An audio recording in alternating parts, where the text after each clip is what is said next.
The category is What the Trans, darling?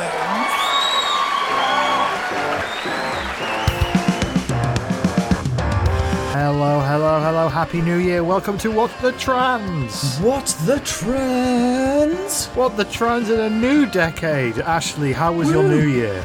How was my New Year? It was kind of as advertised, I guess. Like, I'm getting too old for the big, crazy, going out sort of New Year.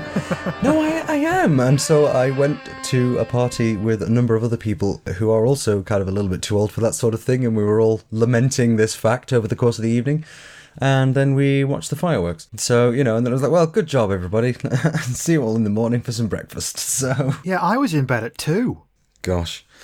You're getting old now, you see. Like, I left my little party at 1 a.m. because I was just done. I couldn't handle anymore. It's like, well, I mean, we've done the thing now. It's past midnight. Yeah, exactly. It's like, right, it's a new decade. I need to go and get ready for it because this decade is going to get weird, Ash. I think it's going to get pretty weird. It's already been pretty weird and it's only been 9 days. Yes, indeed. It did just get weird after pretty much 3 days. So, But we're not going to be reporting on any potential wars and stuff because we figured that, well, me and Ashley had a conversation about this and we came to the conclusion that we are not, our skill base is not necessarily primed for international war-based developments.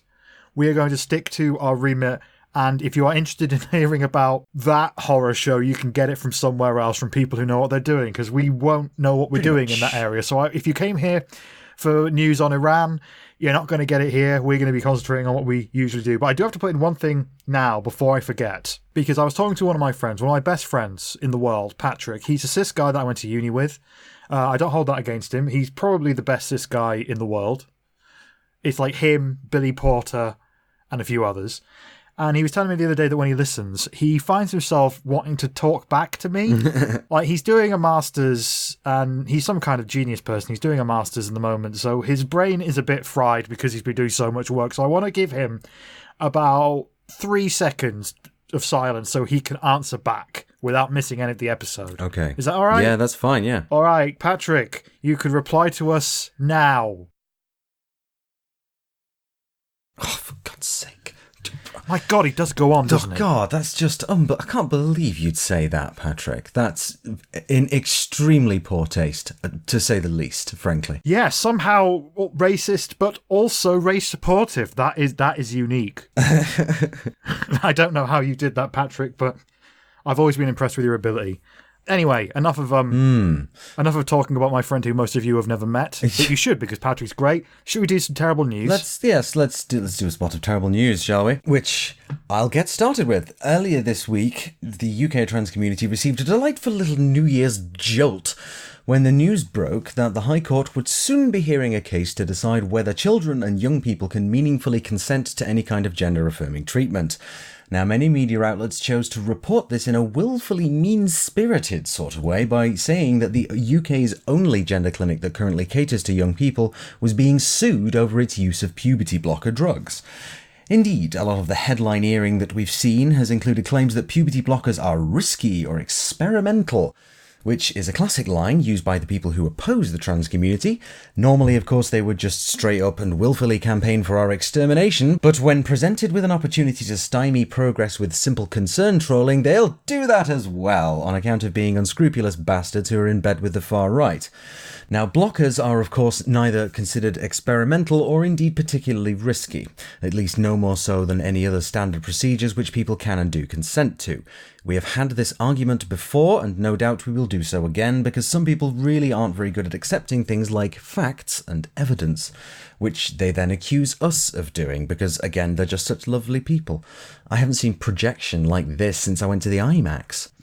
But I digress. So this widely reported story naturally attracted quite a lot of hand-wringing commentary, with the Telegraph in particular describing youth trans healthcare as a moral outrage.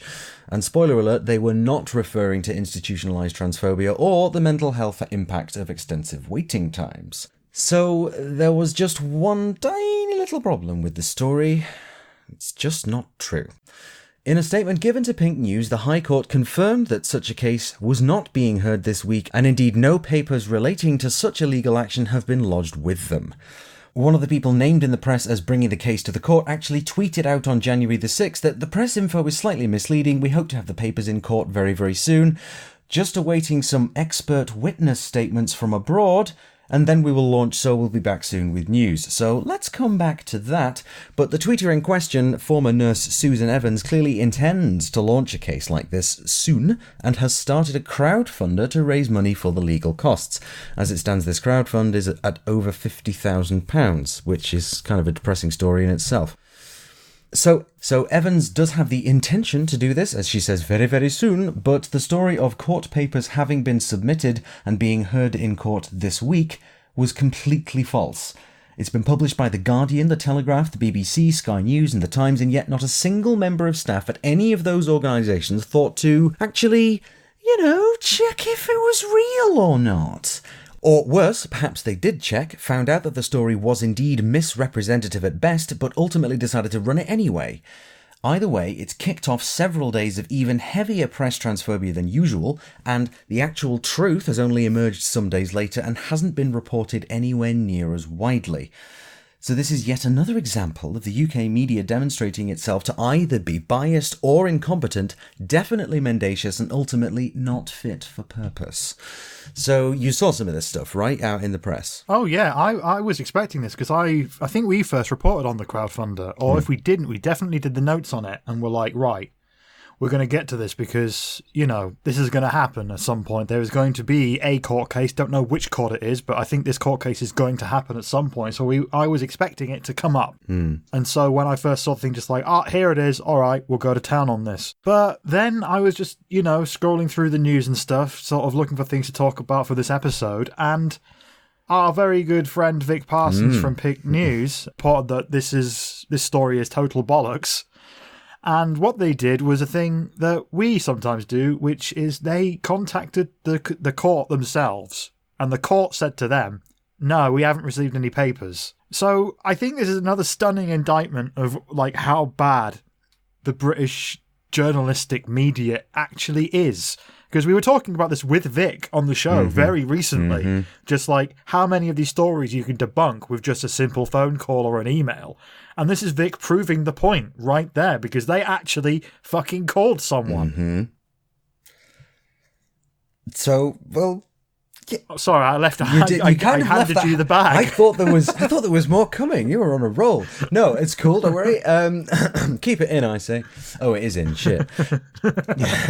No, but you're absolutely right. Though we were talking about this in the last proper episode we did just before Christmas. The one before the slightly frivolous Christmas speech that we did.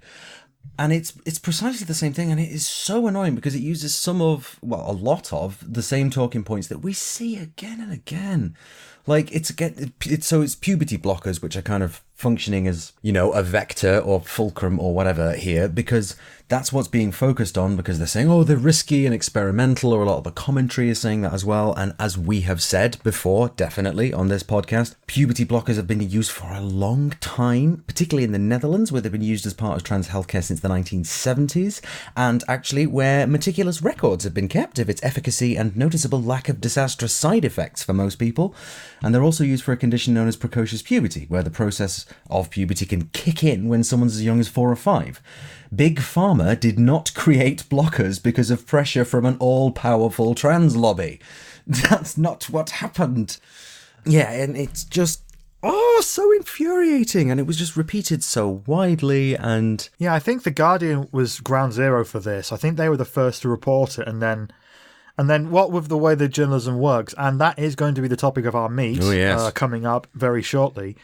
The way that a lot of this stuff works is, and as someone with some admittedly limited experience in the newsroom, there is a lot of something that Nick Davies, the journalist, called journalism, where one place will report a thing. Yes. So then every other publication plays catch up, and essentially what they do is they go to that thing, they Google the names of the people in the original report to try and see if they can get something themselves, but half the time they don't have the time to look into it themselves, so they just basically reword the other people's stuff. Yep. That is widespread in the news industry and has been for decades at this point, because journalists are put under more and more pressure to produce more and more content in less than ideal circumstances for less money. So there's a whole combination of reasons as to why this lie, and it is a lie, was spread so far because The Guardian didn't do their due diligence. And then The Telegraph, the BBC, the Sky, and The Times didn't do theirs. So it's out there now. That's it. People think that this is a thing. And I don't know if this is The Guardian's tactic themselves, because they aren't what I would call prime TERFs. I think that there are TERFs in the organisation, but then also I think they try to be more fair with it, and there is a debate to be said about, the Guardians think that anti-trans hatred is a fair viewpoint, but anyway, there's definitely something that I've seen in the Times where they will report things that are objectively false, and I think with the intention of making people think that this should be something that happens, like, oh, this is the thing that should happen or shouldn't happen. And then later on, they'll discover that that isn't the case. And they'll be like, well, why? It should be that way or shouldn't be that way. For example, when Andrew Gilligan reported that there was a transgender prison wing, something that is not true and has never been true in the UK, but he reported it because I think he wanted that to become a thing. I think he wanted to float it in the public consciousness as a good idea. I don't know if that's what The Guardian were doing this time, or whether this was just bad reporting and the usual click churning money making machine that is the news media in the UK. But that is something to watch out for, like false narratives being put up to stimulate a debate and to give a false impression to eventually back up significant anti-trans rights moves down the line. Am I being a bit tinfoil hat about this? So the really, really annoying thing about all of this stuff is that by outlining it and explaining stuff, which is all kind of demonstrably in the public eye, you can look this stuff up, and it's, in most cases, people aren't necessarily being particularly secretive about the anti-trans actions that they're taking, and yet when you kind of lay it all out, it literally does sound like you're spouting some sort of conspiracy theory on their level, that they're in league with Big Pharma and George Soros or something, when the truth is they're in league with the Nazis. And but literally, like, where are these fucks getting their money from? £50,000 on a crowdfunder raised. Maya Forstadt is crowdfunder for her own case, which didn't go quite as well as she might have hoped, which still, makes me giggle. It does. I'm sorry. I was looking over the details earlier once and go, awesome legal beatdown. But remember when we did the crowdfunder for the microphones and laptops? Yes, right? I remember everybody's delightful generosity. And thank you so much, listeners. We're using the equipment right now, at this and very it is moment. So lovely. And this equipment is one of the many reasons why we were able to go weekly. During that crowdfunder, we had TERFs coming to us accusing us of using the trans gravy train. It took us, 5 months to raise £700, and these fuckers can raise £50,000 in what? A few days sometimes? A matter of weeks, certainly. And it's there is no way we could ever approach that level of funding. Yeah, I don't know what the hell we would do with 50 grand. We'd probably have to end up giving a lot of it back because there's only so much you can spend. Yeah, really. It's on two people talking in their bedrooms. Yeah, pretty much, and I don't really feel the need to kind of upgrade that scenario in terms of the way it's done, because it's so cheap and homespun, and I feel we're getting slightly off topic. Yeah, basically, they're like, these fuckers accuse this literal podcast of trying to ride the trans gravy train. And it's like, what gravy it took us train? months to scramble together to get like a 700 GoFundMe. These people fucking infuriate me. But back to the original point. This story was total bollocks. It spread everywhere. We've done a version of this story, I think, every couple of weeks since we started at this point. It's just another case of a mixture of transphobia in British media institutions with shoddy fucking journalism. And Vic Parsons is a very good journalist. I have thoroughly enjoyed their work. Yep. I like the way they write. Their writing style is engaging and oftentimes quite funny, even in news pieces that ostensibly aren't that funny, like the subjects aren't funny. And I would say that Vic Parsons would be an asset to pretty much any newsroom anywhere. And they are running rings around mainstream journalists. And they debunk this with a phone call or an email. Just, oh my God, I'm weird mix of exhausted and angry at this. Yeah, just all the time, because it kind of doesn't stop, does it? So, yeah, well, there we go. Yeah, come back next week for the next version of this same fucking story. Pretty much, yeah. So, more on this as it develops, essentially. So, yeah, we expect this court case to show up at some point. We will keep you up to date and with the facts as we find them. And yeah, there is a story to be told about this particular court case, and we started putting the notes together that you'll need to hear, because there is a concerted attack on young people getting the healthcare they need. That's what this court case is aiming to do. Yep. So do keep your eye out for anything on this, and if you see anything, let us know on this, because we expect this to become a real thing in the next few months, if not in the next few weeks. Pretty much. But yeah, I think that's all of that, right? I think we've covered all of the things. pretty much, there. yes. There's only so much getting annoyed about it we can do. So let us move on to something a little bit more fun. Yes? Yeah, we've put together a little list of trans folks and trans people winning. Kicking ass and taking names. Yeah, we've got some stories here of various trans people and various other cis people, cis allies, doing some wonderful things. So would you like to start us off? I certainly would. So as reported in the Daily Mail and Pink News, and just imagine for a moment the stark difference in reporting there, a Birmingham-based gynecological charity has changed its branding and name to be more inclusive of trans men and non-binary people. The charity, previously known as Sisters Women's Support and Awareness Group, will now be known as just Sisters, and that's Sisters as in cysts, not sisters, C-Y-S-T-S. So, little wordplay there. Now, the announcement was made on Twitter by Sisters founder Neelam Hira, where she said, "It is always a scary thought to rebrand, but after much consideration and conversations with other trans and non-binary individuals, we decided to take out the word women, working towards creating an equal safe space for all. We want everyone to have a safe space for those with reproductive, gynecological and sexual and mental health concerns. By excluding people from the conversation, we actively worked against this. I decided this could no longer go on, and that this was against the belief of Sisters and our ethos." So thank you so much, Neelam. And let us take the opportunity to say to people listening, actually go get your bits checked. Yes, and I know it's awful, it's the worst, and even for cis people and never mind trans people, but your bits can get poorly, so do look after them and get them checked out if you can. We'll provide links in the description so you can get yourself a little bit more informed and perhaps find trans inclusive practitioners in your local area. Next thing. Yeah, next. All right. The amazing non-binary activist Jamie Windust gave a stunning talk at a recent TEDx London event that you all have to see. In the talk, which is only 10 minutes long, not much of your day, they make the case that in the UK things are pretty bad for trans people right now, and we need cis people as a unit to start caring. We need them to start giving a fuck about trans people and non-binary people. The talk itself is heart-wrenching in parts, funny in parts, and incredibly relatable, and I urge you all to go check it out, link in the description, and to send it to every cis person you know, have ever known, and will ever know. Just basically go and buy a big screen and a projector and start playing this thing on loop in town squares. We are huge fans of Jamie here, and apparently they are working on a book right now, so keep an eye out for that when it happens, because Jamie is fucking incredible. But Jamie's fearless, vulnerable, and astonishing 10-minute talk is something everyone should see. Well done, Jamie. Agreed. It's a thing. Go watch it. It's super good.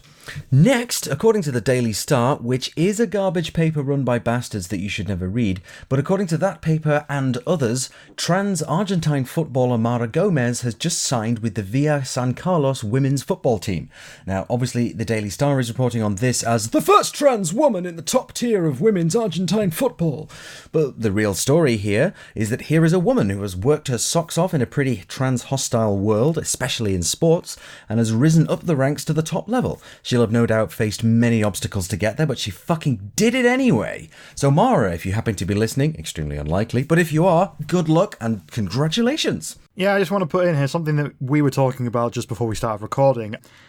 We don't like the Daily Star. We do not. It's a bad paper full of lies. But we did the proper thing on this, and we looked into it, and this is genuinely legitimate. This was first reported in a number of Argentine sports websites and sports papers, so it is a real thing, but I decided to basically say that we got this from the Daily Star because that is more accurate, that is where we found it, and also if I tried to pronounce any of the names of these publications in Argentina, it would probably be some kind of hate crime. So just want you to know that this is a legit story from the Daily Star. We don't plan on using them as a source for pretty much anything, but it was them and the Sun who reported on this, and fuck the Sun. Like, even more, I think.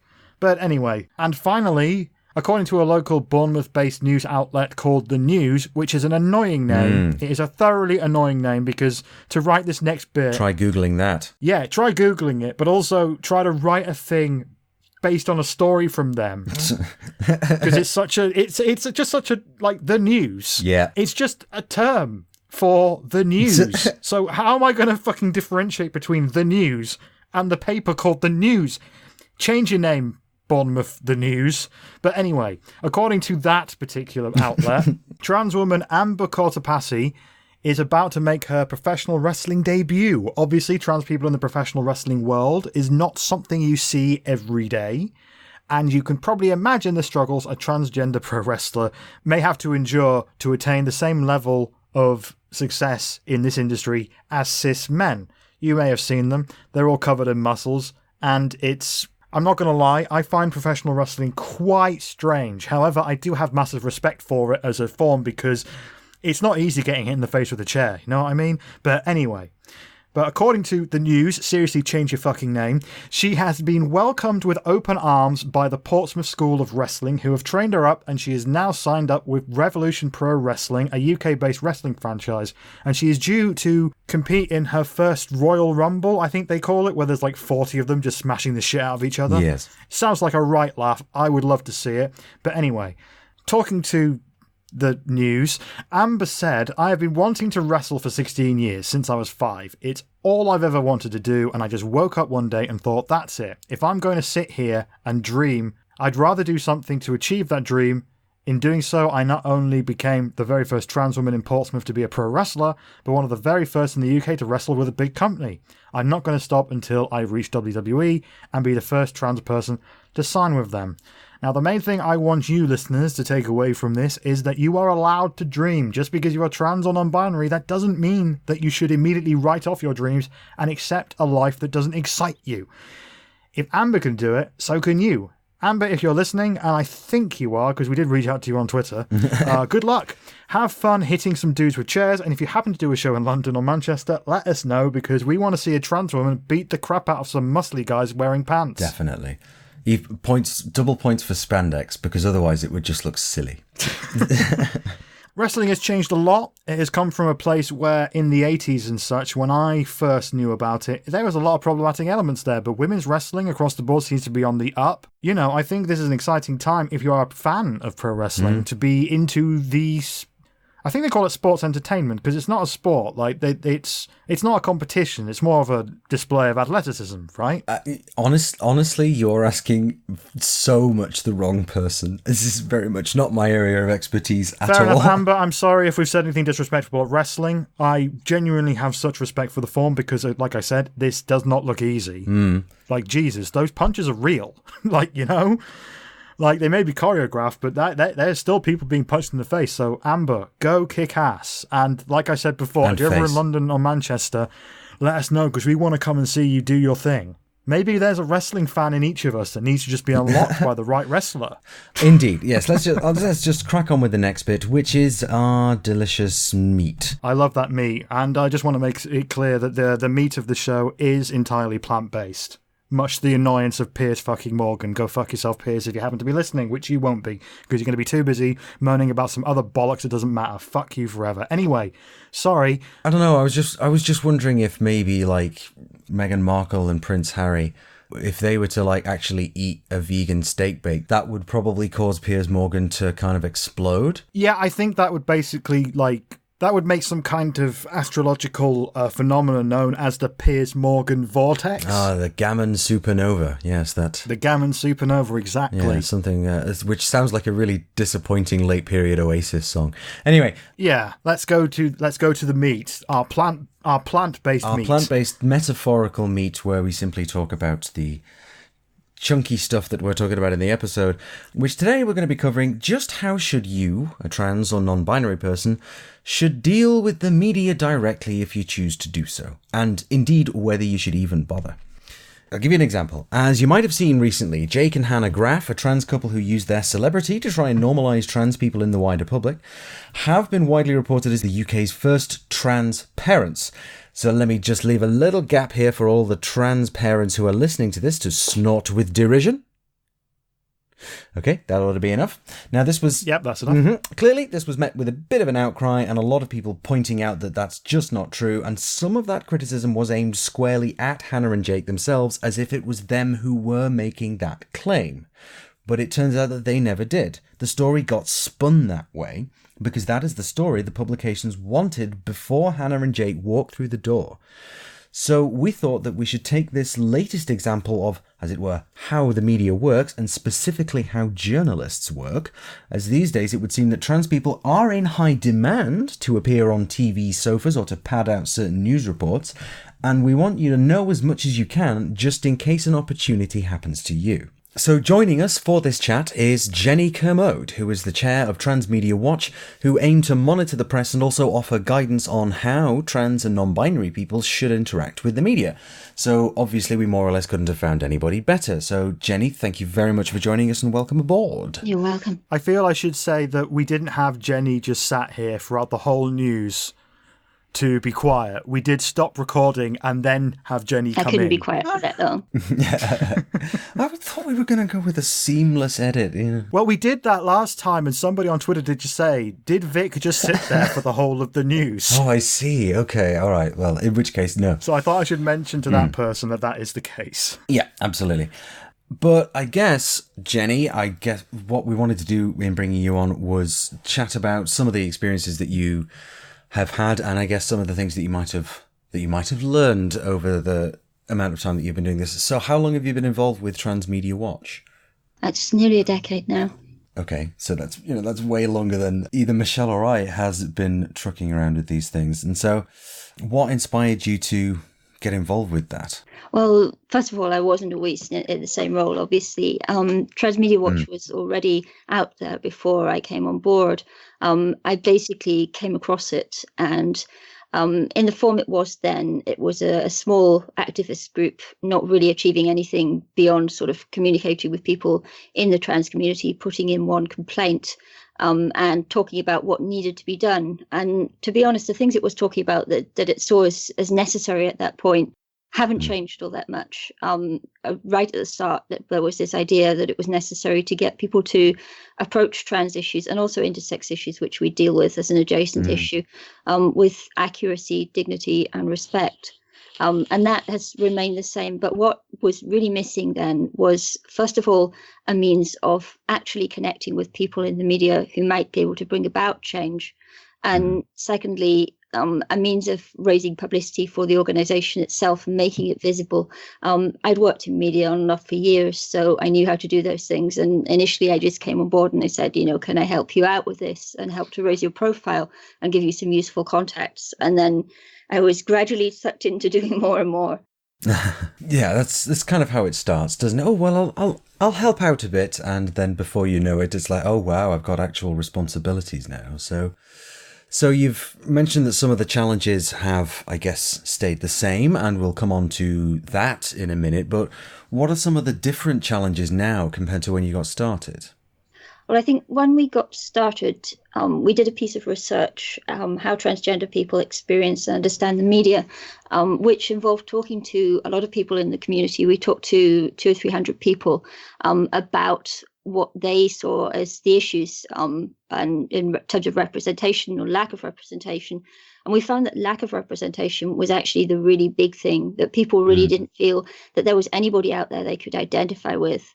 And we spoke, for instance, to a number of trans women who said that they identified with characters who were essentially comedy men in dresses who were there on comedy programs, to take the piss a bit out of that character. But they felt that at least it was someone who they could relate to a little bit, and who made them feel that it was possible to come across, to be feminine the way they were.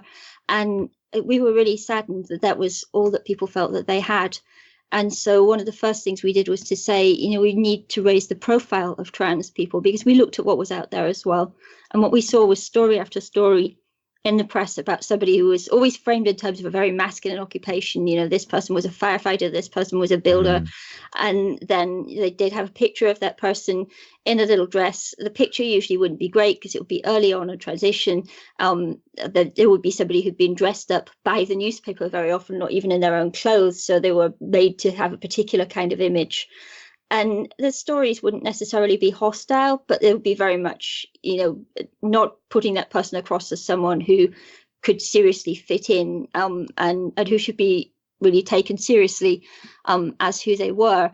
They treated it as if it was a little bit of a comedy story. Trans stories were usually in the sort of weird news section at the end of things. And we thought, we can do better than this. So the first thing we did was to connect with various media outlets and say, can we get some more positive coverage out there about trans people? And just, here we are. This is who trans people are. This is what we have to bring to stories in general. Here are all these different sort of story ideas that you could use. And we'd like to connect. We said from the start, we want to be involved in the media in an incidental way. So not always things that are about people being trans, but for instance, we connected with a company was making a series of 5-minute documentaries after Channel 4 News at that point.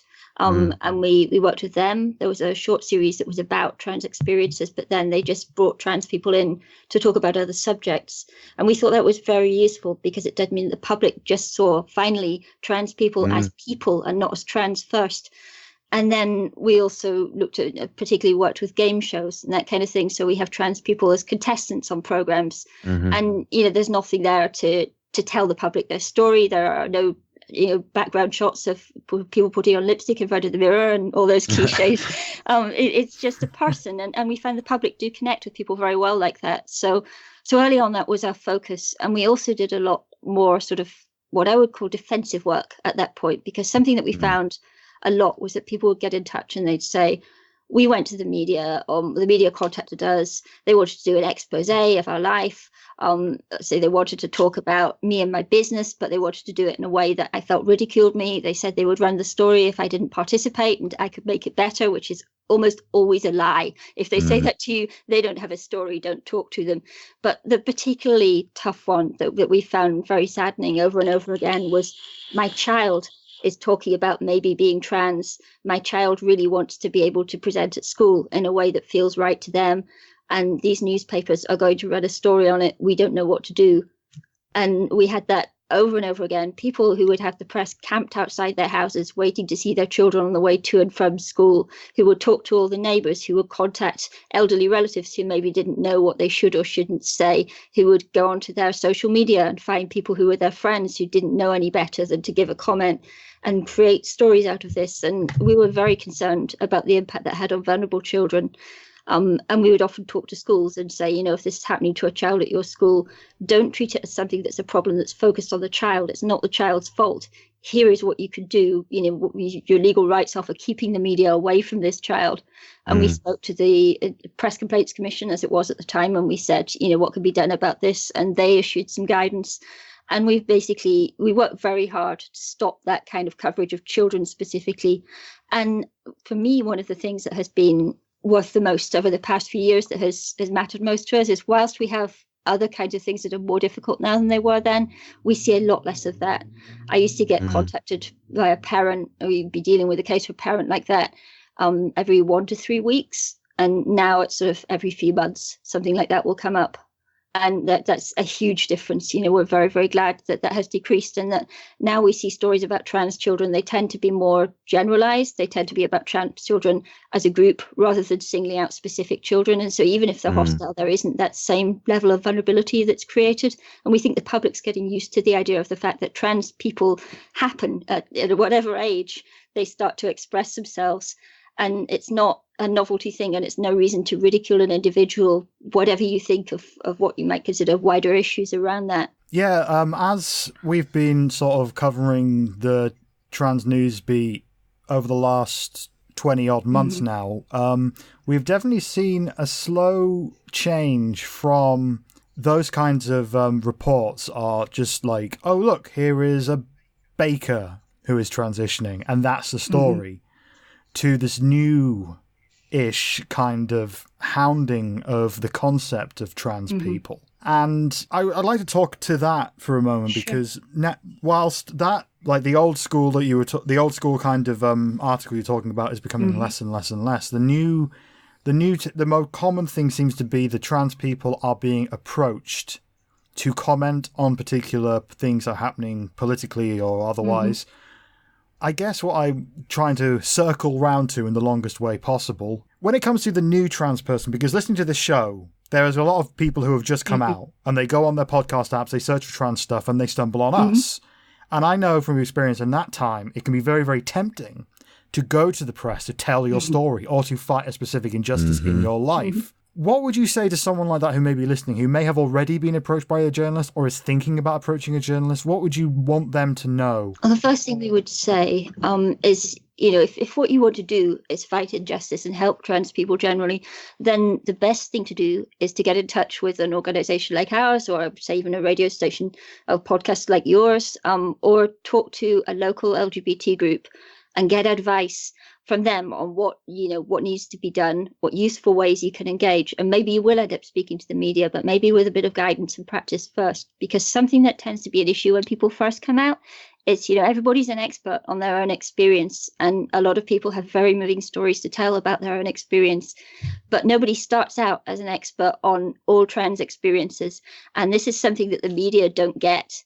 You know, sometimes they just, you know, they haven't thought about it, or sometimes it's actually quite willful that they will push people to speak on wider issues where, you know, even things like we get people making statements about what the law says when they don't know what the law says, and we have to follow it up afterwards and say to the journalist, we know you got this from the source and we know you were doing the best you could, but, you know, you didn't check this, by the way, and this isn't actually true. You know, sometimes we get changes made with things like that, but it's after the fact, and obviously the story's already out there and people are already confused about what the actual situation is. So whilst people, you know, may very well have good intentions, it's important to think carefully about what might happen if you go to the media like that, about how well prepared you are. Now, none of us knows everything. Nobody is an expert on every issue related to being trans or anything else. But the really important thing is to understand where your boundaries are, what you can talk about sensibly, what you can't, and not be pressured into squeezing, you know, up against those boundaries and trying to say what you're not sure of. Even in terms of opinion, don't let somebody say, what's your opinion on this issue, when you maybe haven't had much chance to think about it, because you will end up letting yourself down and you could be creating problems for the very community that you want to help. There are positive ways to engage, and I think we can probably go on to talk about that, but always start out with a little bit of caution. So I thoroughly agree. Like I think I've said on the podcast before, I've had the experience of working as a journalist in a newsroom, admittedly LGBT press, on a much lower scale than the Times and all of that. But also I've been the subject of a story that basically I went into a New Look, tried to try on a jumper, and they were like, nah, that's not cool. So a journalist approached me after I did a blog post about it and said, we can put it out there. And I was like, oh, great, I'm going to fight the system. And in the end, it just turned out that I got a lot of hatred from TERFs. Thankfully, this is before TERFs went mainstream, and my story never made it into the press. I'm pretty sure that if I had done the same thing then now, it would have been a very different story. Like, I may have become national and become a poster trans person for bastards to use.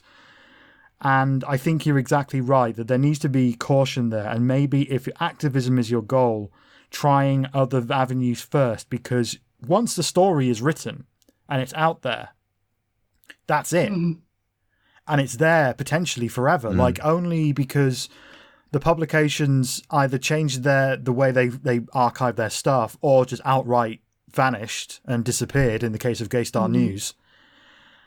The report and all of the turfy hatred that I got has vanished after, but that took about 6 years for that to thoroughly be scrubbed from the internet. So I think, yeah, you're right. There needs to be caution there, because you don't know how long that stuff's going to be out there for. And it will be something that whenever anybody Googles your name, it's probably going to come up.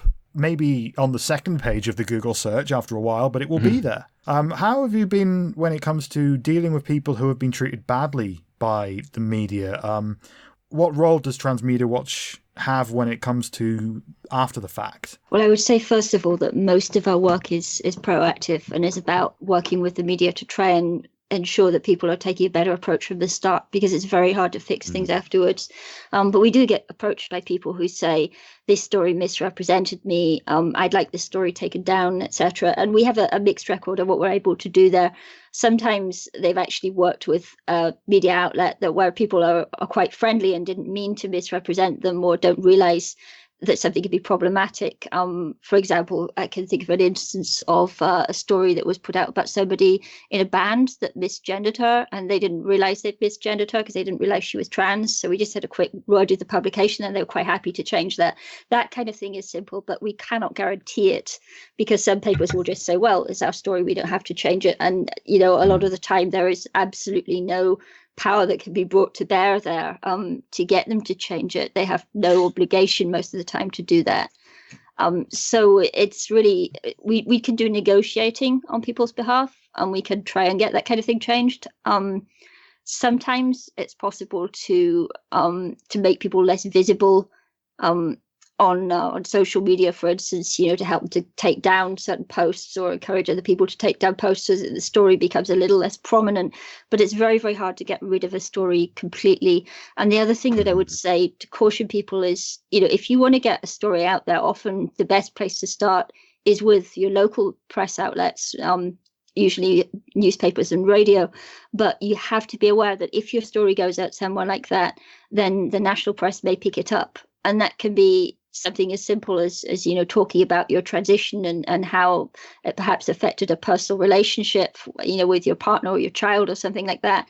Even those kind of stories that you would think of as quite personal and not particularly newsworthy will get picked up occasionally by the likes of the Daily Mail. So you don't know where the story is going to go once it's out there. Anybody is entitled to write their own take on it once it's out there. Yes, and so that's something that I've experienced in a relatively harmless and indirect way, I've got to say, just after when I have spoken to, in the specific example, Reuters and Thomson Reuters Foundation, Openly News, and then that story just ended up being picked up by several other outlets, including the Daily Mail.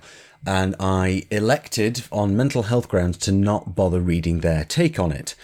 And I was just like, okay, I'm aware that that's a thing. I'm just going to not look at that. And that's the problem, is that, as you've said, Jenny, once it's out there, it's difficult to kind of put the genie back into the bottle. And you have to remember that people will do things like pick up on it on social media. So you might get the actual newspaper to change something, but if people are talking about it all over Twitter, you can try and get individual people to take tweets down. But if they don't breach Twitter's rules as such, then it's much more difficult. And these things can be a problem because, for instance, there could be a comment that's not actually in any way offensive directly or obviously problematic, but that just reveals a detail about a person that they're not comfortable having public, for instance. So that kind of thing is much, much harder to get rid of once it's there. Yeah, that element of it hadn't even occurred to me, but you're quite right. If someone perhaps who says, kind of reveals the location of the individual or whatever. So picking up on something that we touched on just a little bit earlier on, what are some of the more positive ways in which people can interact with the media? And I know we kind of started a little bit on that, but one of the things that we say to people is, if you want to take a story to the media, if you want to interact positively, think about the story and shaping the story, and maybe take yourself out of the equation a little bit. They're probably always going to mention you, but if, for instance, they mention you as somebody who represents a particular group that you're working with, and that could be an LGBT group, or it could be like a work-related group, if other people in that group are happy with it and your employer's happy with it, and any number of things that you might be doing, then you can talk about that other story, and you're just on the edge of it, and then you're likely to get less attention. The only case in which I would say that people get a lot of negative attention, if that happens, or there's a high risk of negative attention, is if the story itself is quite aggressive in terms of challenging some other organization, for instance, or challenging the standard way things are done. If you're just talking about, say, for instance, your local stamp collecting society and how it's been friendly to you as a trans person, and you think it's a good welcoming place for other trans people, then that's not likely to to generate anything hostile. And we find that often people are actually surprised by all the supportive contact that they get, because we could talk a lot here about, TERFs and negativity on social media and that kind of thing. But often people turn around and they say to me, I put my story out there and I expected it to be really difficult. And all these people wrote to me who are absolutely lovely. And when that happens, it can be really affirming, and it makes people feel great. It's always good to hear. Yeah, I just want to put out there that when I'm talking about my experience, that isn't always how it's going to go. I was quite naive and got quite unlucky, I think. But then again, like I said earlier, I was very lucky that it didn't happen in the last few years, where chances are I think it would have probably gone national these days. Indeed. But anyway, it can go good. I don't want to sound all doom and gloom on my end. I just want to put that out there. If you're coming under concerted attack because of something you said in the media, bear in mind that there are particular groups out there which target people and try to make them feel as if everybody hates them. These are actually quite small groups. They don't have a whole lot of friends. They're often using a number of fake accounts to bolster their numbers. You can get something like Turf Blocker for use in your social media that will make some of them disappear straight away, and then you don't have to read what they're saying. Get a friend to check responses to your social media. Get a friend to go through them and block everybody necessary, and then you can relax and you can go back to it in a week or two, and you're not going to have problems going forward, because you might get the occasional nasty comment, but most of it will die down like that.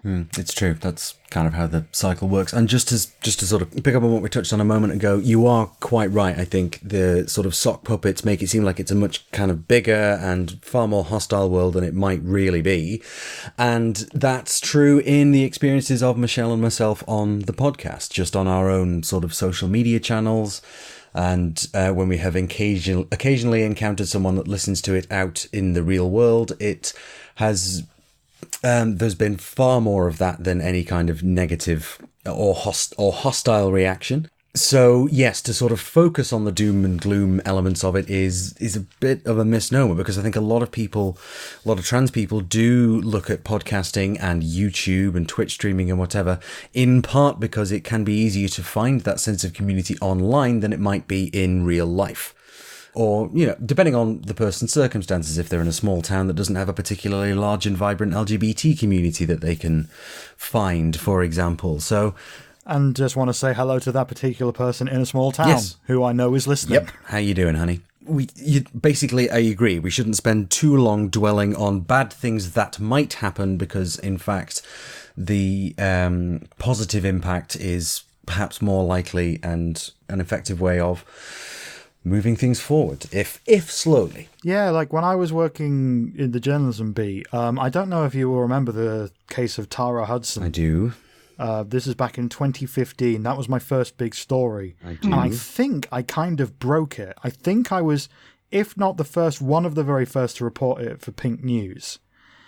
I mean, the effect that it had for Tara Hudson was, because I was very much in my early days, very early days. I didn't know what I was doing. I approached it more as an activist rather than a journalist, and I kicked up as big a stink I could to try and get her moved from a men's prison to a women's prison, because the story was she had been arrested for assault, I believe. This was a long time ago. I can't remember the details. And she was placed in a men's prison. And that was incredibly dangerous. And so that was the good that could come from journalism, that kind of thing. I had several stories like that, but there was also the time where somebody contacted me because one of their friends, and I don't want to go into too much detail about this, but one of their friends was arrested and had been denied hormones whilst they were in jail. And they wanted from me to put that out there, to kick up a stink of injustice to try and help her friend. But the downside was, as a journalist, I had to go to the Metropolitan Police for comment. I had to do that. If I didn't, then the Metropolitan Police could have lodged a complaint. It could have been all sorts of trouble.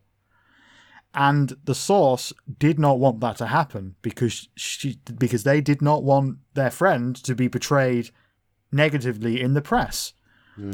But at that point, I mean, at the time I quietly let the story die, which was against the rules, because once you tell a journalist something like that, you sort of have to go through with it, because it's not necessarily about what the source wants, it's about informing the public, right? So that was a very, very difficult situation that I found myself in, and that is the kind of thing that can happen once you talk to a journalist. It can sometimes not go your way. So I think an important thing to think about is to assess what you want from it and how likely you are to get it. I mean, am I just talking out my arse here, or? I mean, to an extent, but no more so than usual. Yeah, that's fair. Jenny, what are your thoughts on that? I think if you're wanting to talk about any story which involves somebody else, then it's very important to talk it through with that person first and make sure that they feel the same way that you do, because it might seem really clear cut to you, but that doesn't mean you can assume that that's the way it looks to them. And they need to be aware of the potential long-term impacts as well. Yeah, I think that's the thing. You need to know as much as you can before going in. Mm-hmm. And there are definitely things that you can get from talking to journalists. Absolutely. I've seen it happen. I've seen it happen in front of my very eyes. If not at this particular outlet, then at other things I've done and other things I've worked on, I have seen it. It can be done. But it has to, I think, you have to know everything going in. Mm-hmm. You absolutely have to do that. But anyway, that was my little tangent of me forcing in my experience into this conversation.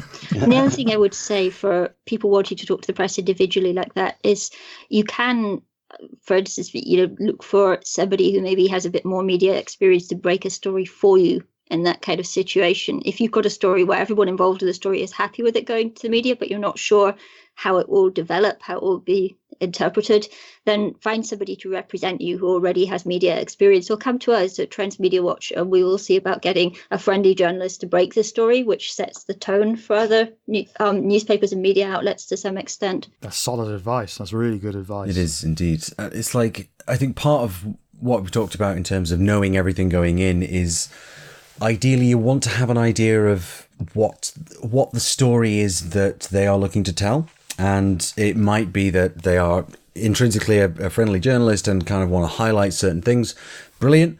Or it might be that they've got a particular line and they kind of just want any trans person to sort of hit those talking points. But that's not to say, I think if people have a certain amount of media savviness, it is possible to take those occasions and actually turn them around and turn them into something positive. But again, that can be, that's something that quite seasoned operators can still find quite difficult depending on the tone of whatever piece is being written. So I think if you are approached by somebody and you're really, really not sure about it, or you're unclear why you in particular might have been contacted, then yes, this kind of infrastructure and Transmedia Watch are out there to be contacted for help or perhaps inquiries, or even just to flag something up if you received a request that makes you uncomfortable, for example. So yeah, I mean, I'm glad you guys are there, to be honest. I've definitely found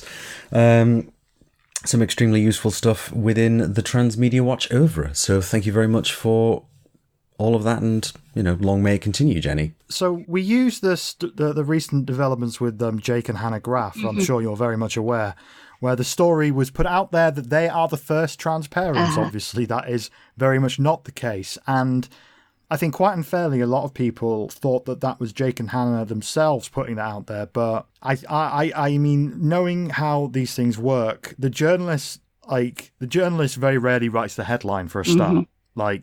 It's usually somebody else, usually the editor, who comes up with the headline, and they try and get the most eye-grabbing thing. But I think this is a really good case of what happened, because Jake and Hannah, I don't know if they were approached or if they went to the press themselves. I don't know. But I know that Jake and Hannah had the intention to put themselves out there to try and normalize the idea of trans people being parents. And I think they are going through a surrogate. I think they wanted to make the case that trans people can go through surrogacy and it works. And it is just a viable option. And I think it's a really good example of them going in intending for one thing to happen and it becoming something else. When it comes to working with journalists in that way, are there any tips you can give to try and make sure that the message you want is what ends up being published? Well, there are a few things you can do. First of all, you can begin with a press release, which sets out the tone of the story and the way that you want to frame it when it first goes out there, and see who responds to that. Secondly, you can go through a journalist who you know to some extent, or who you can research. You look for somebody who you think their approach to stories fits with what you want to say.